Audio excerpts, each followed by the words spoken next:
Paix et grâce, frères et sœurs en Christ. Paix et grâce à vous qui m'écoutez ce jour.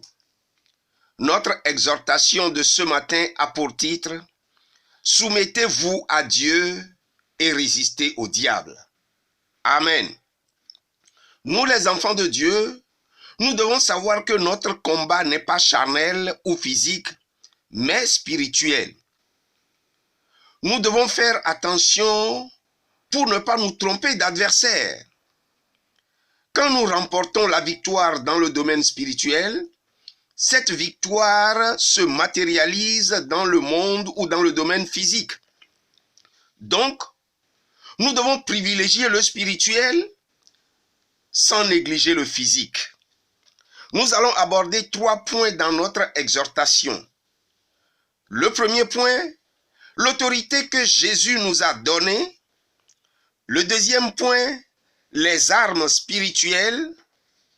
Et le troisième point, se soumettre à Dieu et résister au diable. Amen. Nous commençons par le premier point, l'autorité que Jésus nous a donnée. Pour cela, nous lisons la parole de Dieu dans Luc, chapitre 10, les versets 19 et 20. Il est écrit, « Voici, je vous ai donné le pouvoir de marcher sur les serpents et les scorpions, et sur toute la puissance de l'ennemi, et rien ne pourra vous nuire. Cependant, ne vous réjouissez pas de ce que les esprits vous sont soumis, mais réjouissez-vous de ce que vos noms sont écrits dans les cieux. » Amen.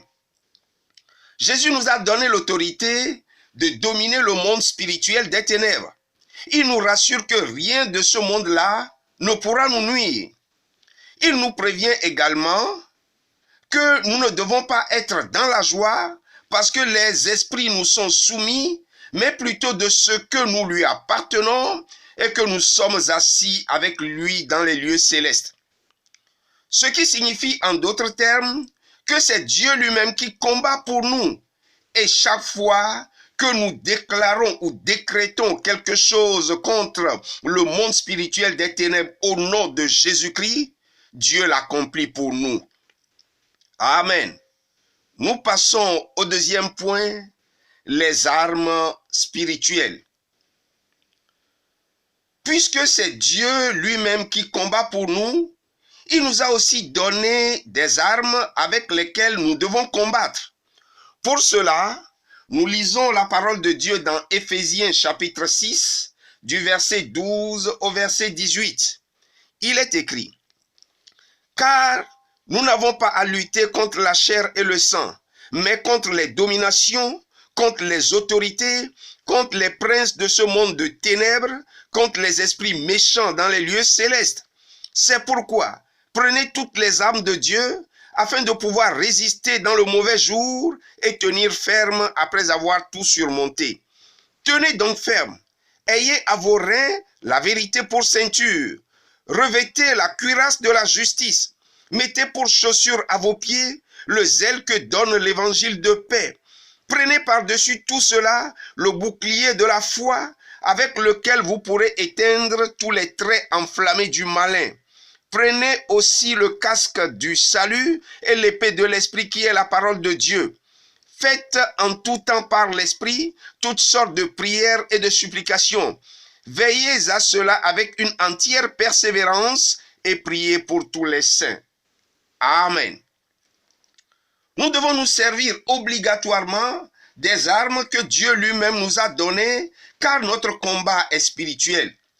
Ceux qui combattent avec des armes autres que celles données par le Seigneur courent un grand danger et vont au suicide.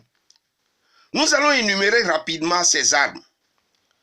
Premièrement, la vérité comme ceinture à nos reins. Non seulement la vérité de la parole de Dieu, mais aussi nous devons être des hommes de vérité. Deuxième arme, la justice comme cuirasse.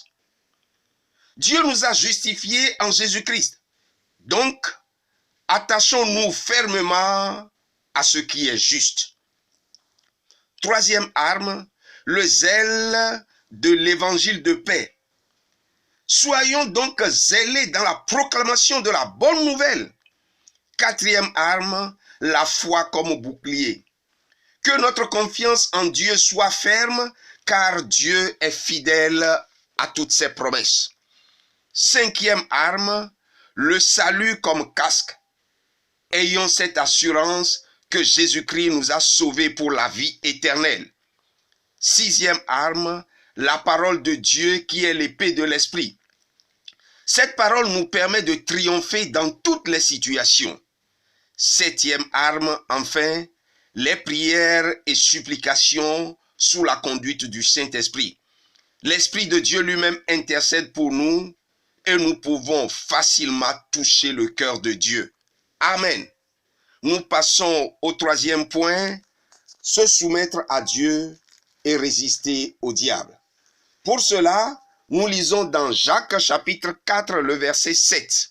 Il est écrit, « Soumettez-vous donc à Dieu et résistez au diable, et il fuira loin de vous. » Amen. Puisque notre combat est spirituel, nous devons impérativement nous soumettre à l'autorité de Dieu. Nous devons faire d'abord ce que Dieu nous demande de faire et utiliser les armes qu'il a mises à notre disposition et ensuite résister au diable ou au monde spirituel des ténèbres et il fuira loin de nous. En refusant de nous soumettre à Dieu dans sa parole, nous prenons de grands risques en luttant contre le monde spirituel des ténèbres. Amen. Que Dieu bénisse sa parole ce matin et qu'il nous bénisse tous également. Merci et à très bientôt. Amen.